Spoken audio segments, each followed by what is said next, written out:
Good morning and welcome to the daytime show. It's Friday and we're here in Glasgow, and my name's Valerie Gold and I'm here with Marlene Halliday. Good morning, everyone. And we're broadcasting live to you. We are absolutely delighted to have the SNP's frontbench spokesperson on the Treasury here with us today, and that is MP for Galsgow Central, Alison Thewliss. Hi, good morning, everybody. Good morning, Alison, and thank you so much for taking time out of your really busy schedule to speak to us today. So, there's loads of things. You're one of our most vocal and active MPs down there in Westminster, and there's a wealth of things we could talk to you about. So we thought we would kick off with the story of the moment, and that is Brexit. Very hard to know where to start, really. Can you give us a wee update on how things have been? How has it been living through this shambles in the Brexit Burek, as they call it, in the House of Commons? Can you give us a wee insight on that? Sure, and I suppose the first thing to say is that it's quite unbelievable that they're sort of 4.5 years in after the EU referendum and we still don't know what's going to happen on the 1st of January.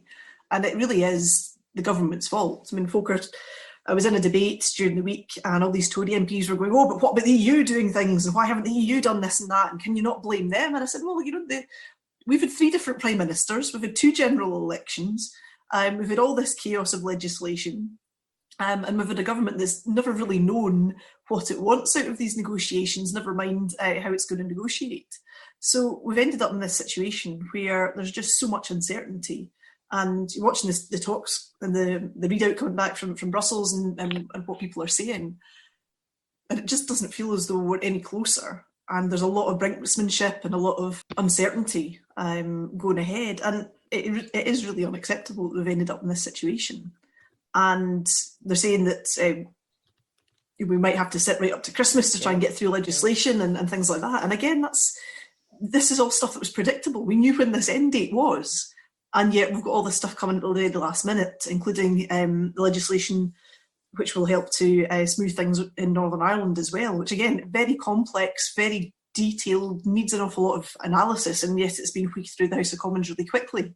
So all of this is extremely worrying and extremely uncertain, and it is really on the UK government's doorstep for where we've ended up. I noticed that even I was watching Newsnight the other night, and even the presenters, they'll sort of say, well, what are the main sticking points? And even the presenters are saying, well, we all know that, don't we? It's the same as it's been for the last 4 years. I noticed you said it the other day in your speech, Alison, that you were waving the huge wad of papers that you had clearly had no time to read prior to that. And also the fact that the government themselves probably hadn't had time to read it properly, which seems absolutely shocking, really. It is, and we're expected to legislate on all this detail without having seen it. So the legislation that I was speaking on this week hadn't even been published. We get less than 24 hours notice to look at these huge big wadges of paper, to look through the detail of VAT legislation, which is not simple, easy to read legislation. It's very detailed. It needs that kind of expert analysis. And yet we're getting this at the very last minute, and people don't understand. People who are sort of trading into Northern Ireland aren't yet clear on exactly what the rules are going to be. And I understand some regulations have been published, but again, they're very, very detailed. So if you're wanting to export, so the examples being given particularly were sausages and mince and sort of prepackaged cold meals, chilled meals. Subject's very close to our heart. Yeah. But if you're somebody in Glasgow who produces sausages, and you don't know whether or not you're going to be able to export them in 3 weeks' time on the same terms that you can export them now, that's a real problem. Yes. Because you have to be able to kind of have your supply chains all the way back. So that's going from farm to a supermarket in Northern Ireland. Relatively quick turnaround of all of those things and all of those processes, and you don't know what's going to happen. Yeah. And that's really uncertain. And I know that some folk reported in Northern Ireland are again also quite worried about things being there in the supermarkets, not just items being there, but the cost of them and the choice of them in the selection. And it shouldn't be any less than they have at the moment. But again, because everything's so last minute, you might say, if you're a food exporter, I'm just not going to bother. It's too much hassle. At one point, some of the big supermarkets were saying exactly that, weren't they? I mean, I think they've pulled back from it now, but they were saying that, we can't do it. Yeah, so they've given them a sort of 3-month grace period again, but nobody quite knows when that's going to happen because they need to recruit all the people to do all the checks. Yeah. And they need to have them in place to do that. And again, recruitment isn't a thing that you can switch on overnight. You need to have these people in place now, really, not in 3 months' time or 6 months' time. I read yesterday Tesco are stockpiling food in the event, to prepare for, disruption to the supply chains, and also that the latest is that Ursula von der Leyen has told the EU leaders that a no-deal Brexit is now the likeliest. Marlene, did you have a question about no-deal Brexit? I do, actually, but maybe before I get onto that, I would just pick up the thing about the sausages and the supply chains, because I happened to catch you when you asked a question to Michael Gove about the sausages, and well, I don't think he gave you an answer to your question. Actually, from what I remember in your expressions, you didn't think so either. But I just thought why I'm sort of thought of bringing it up, because I thought it was interesting what he did. He just jumped to, well, if Scotland becomes independent, you can look forward to customs at strong customs kind of posts at Berwick and Cairnryan, and and then he went into a sort of faux fake concern about how he hoped the honourable lady would change her mind about independence. I was sitting saying to the TV, right, that'll happen. But I thought that was interesting, isn't it? Because he was just grandstanding. Okay, so that's kind of what they do. But I thought it was interesting because that probably is the sort of comment and statement that we'll be facing when we do get into the next independence referendum. Yeah, and it's interesting. You kind of get that answer from Michael Gove, because he likes to think he's Scottish and he's plugged into all these things, so he can give these kinds of answers. And it's certainly not the case that now Michael Gove's told me that things are going to be difficult. That's me. Handing my card back. I'm done. I mean, that's ridiculous. For him even to suggest that. And it was only difficult because the UK government is choosing to make it difficult. Yeah. And if they choose not to accept Scottish goods through a border, that's their choice. That's their decision to do that. It wouldn't be our decision, because why would we? Yeah. We want to be able to trade. We want things to be able to move, people and goods, and we want businesses to flourish. So the UK government, and as in a lot of this case, is cutting their nose off to spite their face, really. And it was pretty rich of Michael Gove this week to come out and say, Northern Ireland gets the best of both worlds. It gets to be in the EU and it gets to be in the Union. And you're like, that's what we had. That's what we had. We literally had the best of both worlds you're describing here, and you are taking it away. Yeah. And it's pretty telling as well that Northern Ireland's getting a special deal. England is getting the Brexit it wants. Wales has voted for Brexit. It's getting what it wants. Scotland is not getting any of what it asked for. Yeah. Not even anything that we negotiated for, like staying in the customs union in the single market, which would have allowed us to have this trade to continue. And so the things that we asked for, and the Scottish Government asked for, and Scotland's place in Europe and all those things, have just been ignored, all out ignored. So it's difficult to sort of accept the Tory position that things will be difficult. They're only difficult if you want to make them difficult. Yeah. And that seems to be what they're heading for. Yeah, and I mean, that point about setting up customs post, I don't know if you've come across a chap called Bill Austin. He's a retired customs and excise expert. I mean, he spent his life working in it. He's been abroad and he's set up customs and excise systems in countries abroad. And I sat in on a talk he gave to, who was it?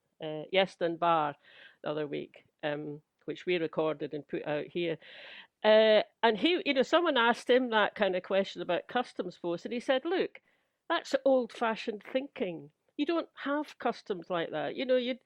We'll have to collect excise, but we don't do it at the border. We'll do it, there'll be a digital setup. We do it at a point where the goods arrive at a depot. You have to do it that way. He said, of course, there may be customs posts at the border, but it will be England that would put them there. It wouldn't be us. Yeah. It's not in our interests. Not in our really. interest. Yeah, exactly. And it was interesting about the digital thing, and we've had experts on this coming to the Treasury Select Committee because we wanted to understand what the financial impact would be of a no-deal Brexit or of a deal. And it was really interesting because they were talking about, well, France had its custom software all set up and ready to go, and they've tested it and it's there. And there was a point at which the UK could just have adopted the French software because it was there and it was tested and it worked and it was fine, whereas HMRC's was still in beta testing and wasn't anywhere near being ready to use. And you go, well, if you're an exporter, automatically that's just been made more difficult for you. Yeah, exactly. Because the software isn't there to meet the needs of your business, whereas France has it already. So if you're trying to bring something from France, that's going to be easier for the French than it's going to be for us now, because the UK government again is behind the curve on all this. Yeah. So do you think, there's probably not an answer to this, but do you think, thinking about Scotland being independent, so thinking some years in future, but hopefully not very many years, do you think that, well, what would be better from that point of view? Does a no deal make everything very bad, or is a kind of some sort of deal still the preferred option from our point of view? I apologise for the phone going off in the back here. I hope it's not too loud. For me, neither circumstance is ideal. And neither circumstance will cover all of the things that Scotland needs out of this. And we wait to see whether there's going to be any kind of deal that will come to us. We need to be able to have the time to look at that, to analyse that, to say, is this going to be good for Scotland or not? Or is it going to be less bad than the situation that we're going to get? Yeah.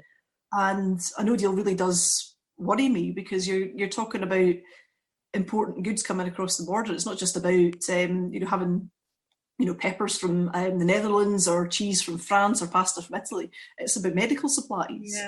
And there's a person I know who imports their son's whose son's food comes from, specialist medical food comes from the Netherlands, and he's really worried because he doesn't know if that's going to be able to move, or if it's going to be caught up in all the rest of the trucks that are stuck at the border at Dover. And that is really worrying. And the government really doesn't have enough answers on that. Yeah. And they're talking about lorry parks, they're talking about passports to get into Kent, they're talking about all these kinds of things, but they're not talking about how you're making sure that people that really need goods coming through the border, that they're prioritised in all of this.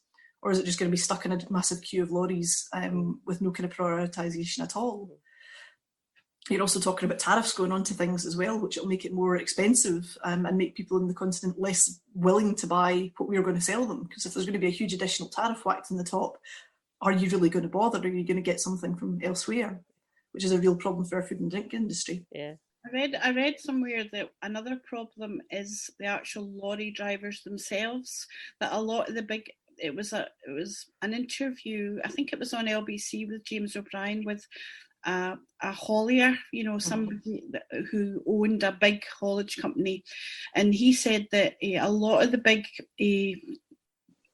inter-European companies are from Estonia and Latvia and Hungary and places like that, and the lorry drivers are employed, but almost kind of like on a semi-self-employed basis, so they get paid for the distance that they go. So if they are stuck in a queue, they're not getting paid.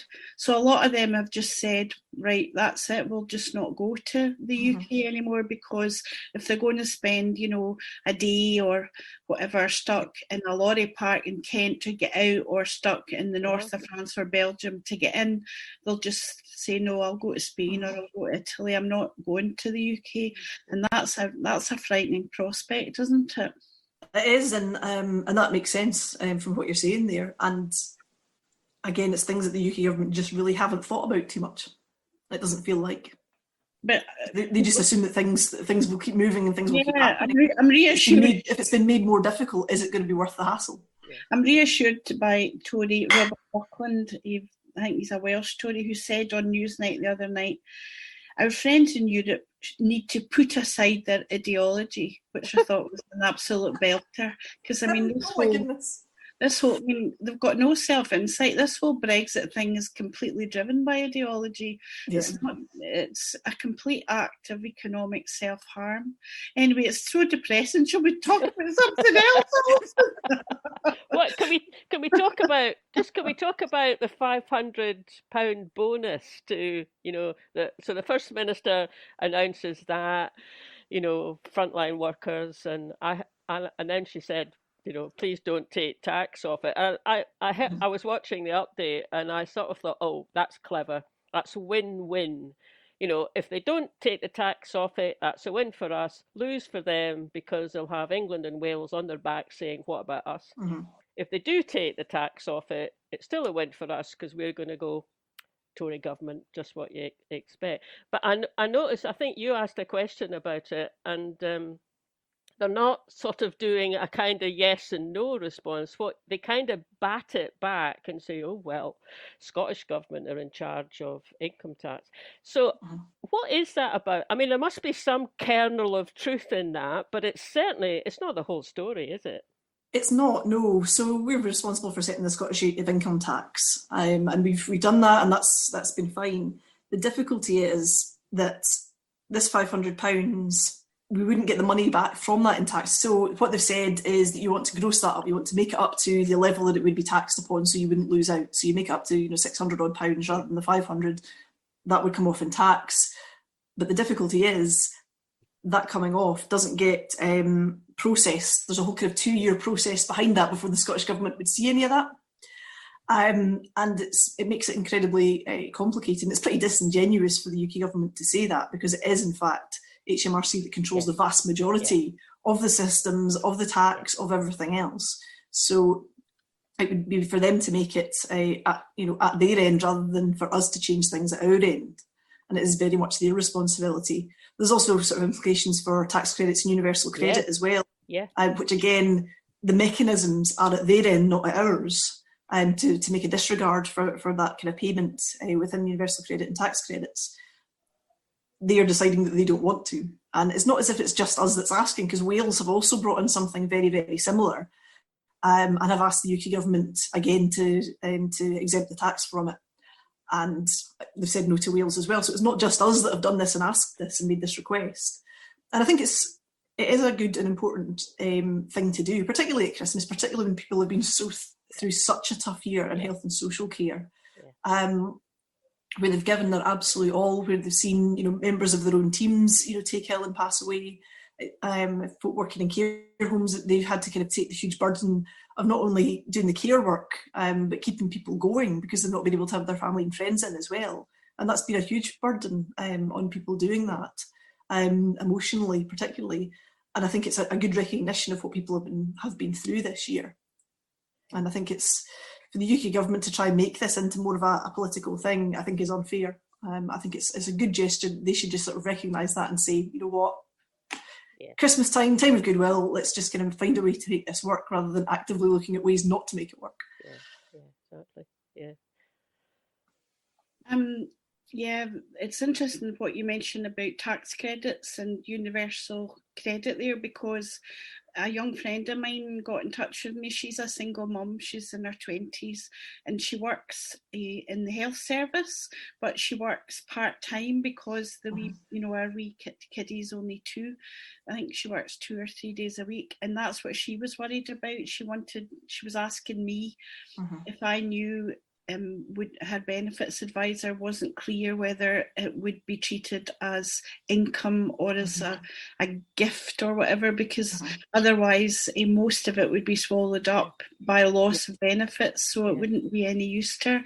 And it made me quite angry, because on the BBC they had a big thing about it on the radio, the usual Call Key and all this, or John Beattie's programme, and they wheeled out some very lofty consultant who earned megabucks, who said that, who criticised this and said she didn't need it. And I thought, well, maybe you don't, but there's plenty of people in the service that do need it.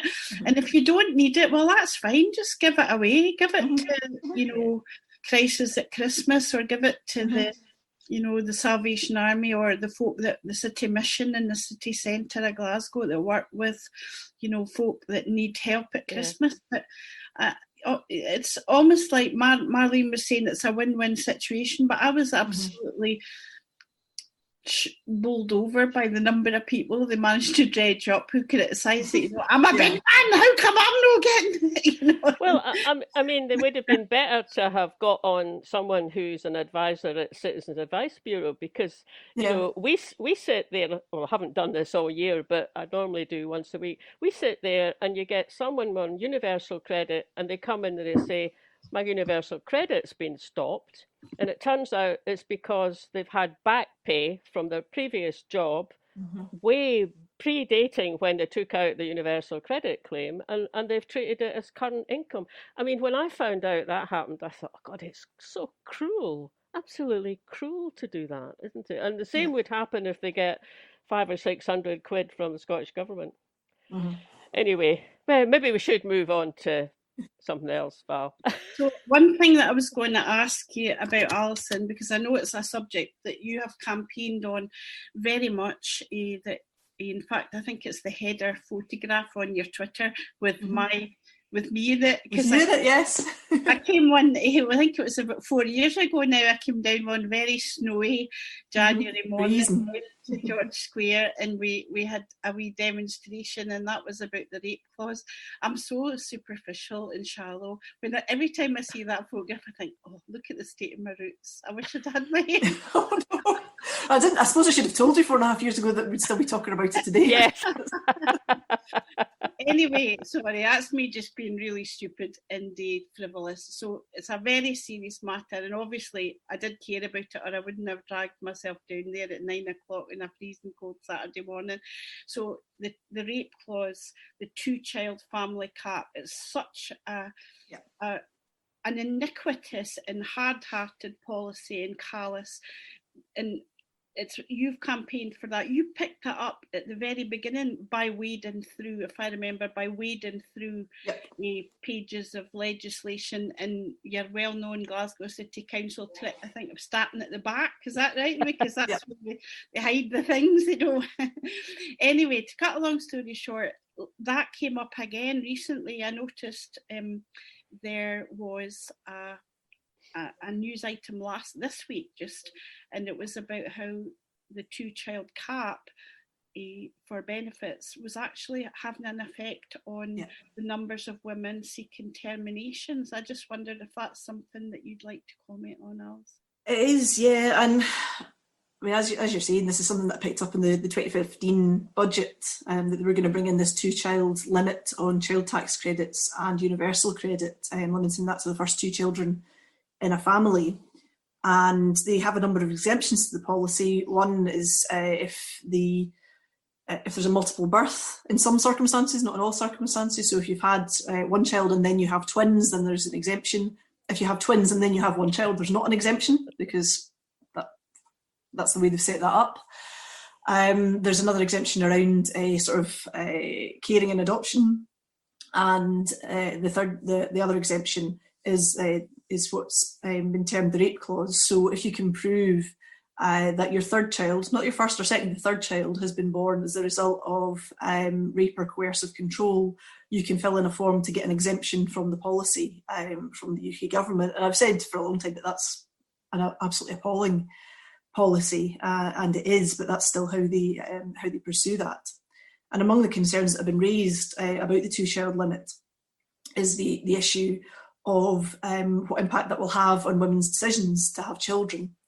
And there's been a long-held misconception that people just have children to have benefits, which there is no evidence to suggest it's true, but that seems to be the kind of Tory line on this, and it's an absolute myth. And in fact, they have no evidence to back that up. But one of the things that has been a concern of mine over this was, would this cause more women to opt for terminations rather than to continue with a pregnancy? And of all the things of this policy that I wished I was wrong about, I wished it was that. But it has in fact been backed up by the statistics. So BPAS, who do an awful lot of work in this area, have been working with the Church of England on this issue. And they're not necessarily the organisations that match up with one another on every issue, but on this they have been doing a lot of work jointly. And what they've found with their statistics is between 2016 and 2019, so the policy came in April 2016, the number of abortions performed in England and Wales increased by 11.7%, which is a really significant rise. So that's gone from 185,000 to 208,000. Wow. So over this same period, the number of abortions performed to mothers with 2 or more existing children increased by 16%. So there's a higher percentage of people who have 2 children already opting for terminations. So the numbers with no children or 1 existing child only went up by 10% and 7% respectively. So it is these people who've got 2 children who are opting for that. And they've done a lot of research into this about why this is happening and is this backed up. So they've done a survey with parents, and they said that over half, 59% of the respondents to their survey said they were aware of the 2-child limit prior to having their termination. And that's backed up by other research that CPAG and the Church of England have also done. So they were aware of it, and they've have some degree of evidence that say the policy was important in their decision making. 57% of people said that the policy was important in their decision about whether or not to keep the pregnancy. So the 2-child limit is having an impact on whether or not people are continuing with healthy pregnancy. And it's just the most awful, chilling thing to read. They've got a really good report on this. So families are opting to do this, to terminate healthy pregnancies because of government policy. It's absolutely disgusting. And it's just disgusting and it's appalling. And you folk talk about the China and the 1-child limit and things that they have. Yeah. But this is UK Tory government policy that is now driving people to terminate pregnancies. And I'm very supportive of a woman's right to choose, but this doesn't feel like that. This feels that people are being forced into it for reasons of poverty and for reasons of government policy. That's a totally different thing, really, from having the freedom to plan your family. Yeah. I mean, it's almost like it's going back to Victorian times, isn't it? It's when people couldn't afford to have children, and it's really, as you say, chilling is the word. Yeah. And the sort of flip side of that is there are women that will never opt for that, will never take that option for religious reasons or because they wouldn't take a termination or things like that. And for them, that means poverty. Mm-hmm. So the choice is, do you terminate a healthy pregnancy or do you continue with it and know that you're going to struggle to feed that child, to clothe that child because of the very tight restrictions the UK government have put on that policy. And we know about the child poverty stats and the food bank stats and the difficulties that families are in. More and more child children, poverty is soaring. more and more children are slipping into poverty because of their policies. Is it something like 1 in 3 children, or I seem to remember the last, or maybe not quite as many, but it's shot. I remember when it's a growing number, yeah. So really, have you had any response from the government side to that research? Nothing. No, I haven't. So I'd already written to the Secretary of State for the DWP to raise coffee a couple of months ago. I've still had no response to that, and there's now been a whole bunch of different Secretaries of State who've presided over this policy. None of them have got close to giving me any kind of answer on this. So I'm still waiting for a response from her on this issue, because it shouldn't be that this is the choice that women are facing now. It just shouldn't be. It's not right. And it is very real in terms of the consequences that people are facing because of the decisions of government policy. So something really does have to go with this. And the only concession that's been given through this so far is that they were going to make it retrospective. So it only applies to new births after a certain point, and they were going to make it to all children. But they did actually go back on that, and then that Secretary of State resigned. So we're kind of thankful for the small and limited way that that's been helped. But again, the policy, if it's unfair for some people, it's unfair for everybody. Yeah, it is. And they've accepted that it's unfair for some people because they were born after a certain point, before a certain point, or after a certain point. And for me, it really has to go. I mean, this 2-child limit is pushing families into poverty. It is driving choices that people shouldn't have to be making. And it is something that really has to go. And issues like the rape clause as well, there's no way of mitigating that without scrapping the whole policy. And there isn't anything that Scottish Government can do to change that, can they? I mean, that's not within their remit. Although they have brought out the £10 a week to each child? So they've brought in the Scottish Child Payment, which again is a brilliant thing and will really help to, that £10 a week will really make an awful big difference to some families. And that's really welcome. But in terms of this is the very structures of universal credit that are put in place. And also the vast majority of people are still on child tax credits, and we have absolutely no control over child tax credits, and it applies to both of those policies. So even if there was a limited way in which we can mitigate it for UC, we can't fix it for tax credits. And it really has to go for both of them if you want to have that equity, because people can move, from one or the other. And I think it would still be very difficult to try and mitigate that as well. So, for example, if somebody was to move north of the border and be eligible and then move south of the border and not be, again, that's completely unfair and unjustifiable. And it's the UK government that has the control over this policy at the root of it, and they have to get rid of it for everybody, because if it's unfair here, it's unfair there. It's unfair for families that are born before a certain point, it's unfair for families born after a certain point. And I just don't accept that there's anything about this policy that's worth keeping. It should all go. I've got a question here from you from our public chat room, from Ray Crofter, Alison. His question is, it's quite long. 85% of the care homes in Scotland are privately owned profit generators, of which some of the companies are registered in offshore tax havens. Why has the I know that you're, in Westminster, but Ray, his question is, why has the Scottish Government not made this point more often like it did at the beginning of the pandemic? Because by not doing so, they've left the general public under the impression that we are actually responsible for so many deaths in care homes, when in fact much has been due to poor care home management, including movement of staff between homes and not following government health guidelines in the event of a pandemic. I think it's a really good point and a really good question. But I think there's a risk there of sort of getting into a bit of a blame game as well, which I don't think really helps anybody in the circumstances where they've lost a loved one. They're not interested in who's to blame, I don't think. But I think it is an issue in terms of getting things right for the future. And I think there's a real push now to look again at how social care is delivered. Do we want to have care homes in the same format that we've got, or do we want something to change and to be made better? And there are difficulties there. And the situation in Skye, for example, seemed to be caused in some part by staff being moved around the place inappropriately. And that's happened in other care homes, I think, as well. And I think we need to find a much better way of doing this, of looking after those who need that long-term care. And to make sure that they are as well looked after and as safe as they can be. And I should say that the three of my grandparents ended up in care homes at the end of their life, and the staff were absolutely fantastic. And my two grands were in the same care home, although not at the same time.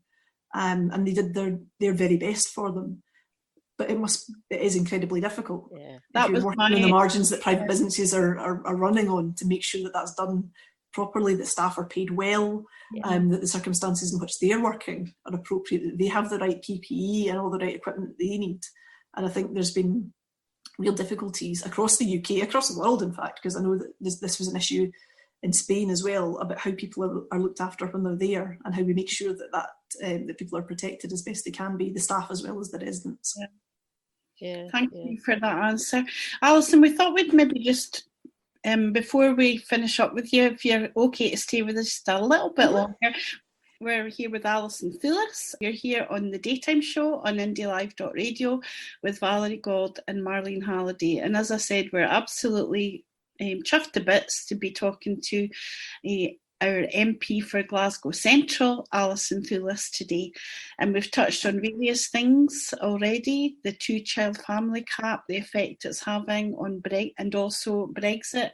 But we'd also like to ask you, Alison, partly because one of our later guests today, I mean, apart from the fact it is a really, really important topic, but we've got a guest coming on later from Refugees for Justice group, Dylan Fatuhi. So we thought we'd like to ask you, because I know that that's with the catchment area and constituency that you have, that you do a lot of work, a lot of advocacy work for asylum seekers and refugees here in Glasgow, and that it's a subject close to your heart. So we thought we'd just like to ask you maybe for a comment on how you think things are here in the city, and also maybe a bit wider on the Home Office policy and the recent deportations that we've seen happen down in the south of England. Yeah, I mean, first of all, you're right, Val, a lot of the casework that I get is to do with things the Home Office have got wrong in one way or another, and a lot of that can be asylum seekers and refugees, but a lot of it is just people who are living here, who are working here, and want to get on with their lives, and the delays that the Home Office are causing, particularly at the moment, are just causing so much stress and grief to my constituents, and you're waiting for months and months for answers for very, very simple things, not even very complex cases, and the complex cases are waiting even longer. So it is very, very difficult for lots of folk, and there are still people who are stuck in hotels who were moved there at the start of lockdown by the Home Office, and some of them are still there, and they've no sense as to when they're going to get into more settled accommodation, when their cases are going to be heard, whether they're just going to be there indefinitely, and it's really not good enough. It's not good enough at all, and the Home Office are very poor at giving us any kind of reasonable answers to when somebody will be able to get on with their lives. Yeah, and so they're quite a difficult agency to deal with. They are, and they'd offered a couple, I think it's probably about a month ago now, would you like to come and meet with the Home Office Minister and discuss some of your urgent cases? So I jumped at that and said, absolutely, I've got some cases that are really urgent, I've been waiting for ages, I'll come and discuss them with you. So I had this meeting, and then they asked me to send them information before the meeting about the people you wanted to discuss, which I did. And then they came back, so we had the meeting, and then I had to describe things all over again to them, so they clearly hadn't read what was in front of them that I'd sent them. So I had to go through that again, and I'm still waiting for responses. Even after having had the personal meeting with the Home Office Minister to discuss these cases. And one of them I can talk about a wee bit because it's somebody that was in the National at the weekend. So it's a case of husband and wife. So the wife went to, prior to lockdown beginning, had gone to Afghanistan with her small children for family reasons. While she was there, lockdown happened and she couldn't get back, and her visa expired. And she's not been able to get the visa renewed, so they won't allow her to get on a plane to come home with her children who are British citizens.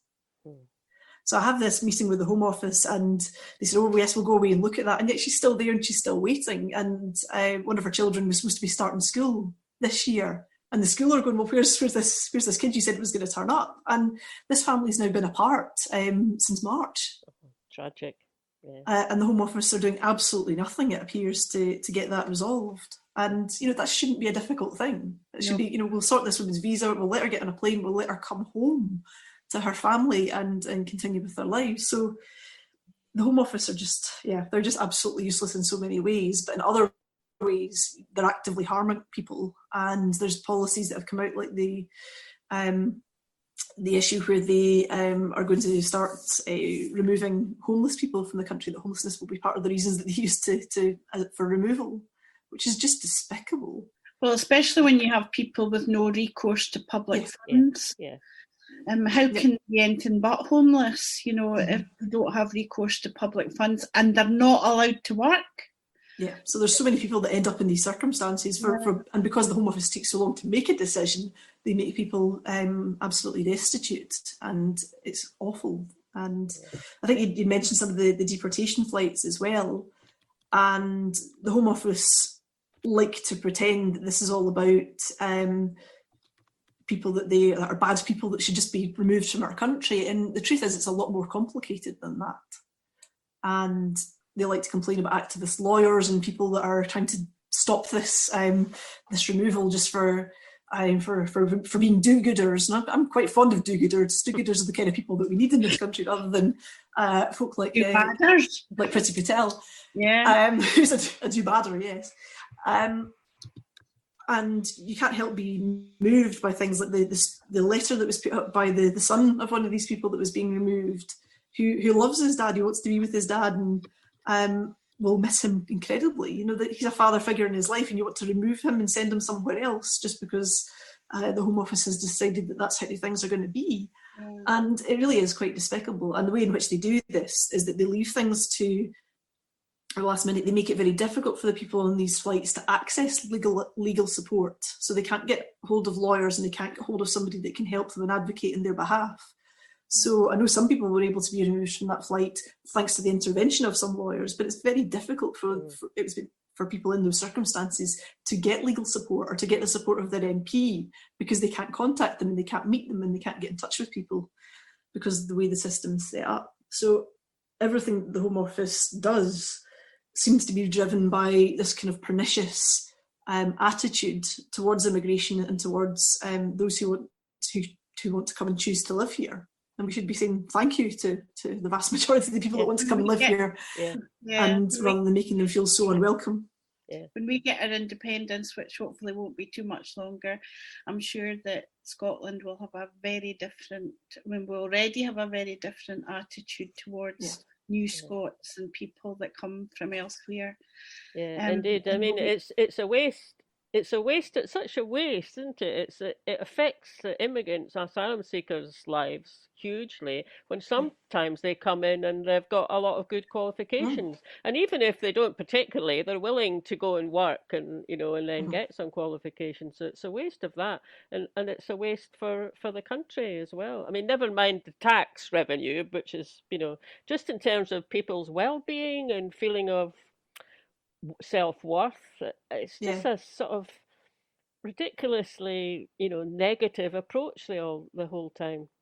Anyway, many of the constituents that I speak to have something to contribute. You're absolutely right. And the programme that they've done to get doctors the correct qualifications to come into the NHS was a really good initiative by the Scottish Government, and I would like to see other professional bodies doing similar. So if you're a qualified accountant from Syria, why can't you be an accountant here? Can we find some way of smoothing that for people so that the qualifications and the skills that people already have allow them to get started here as quickly as possible? So anything that could be done by anybody who knows anything and who's listening and is part of any organisations like that, try and make a way of smoothing those qualifications, making things easy for people to get up and running again, and using the skills that they've got.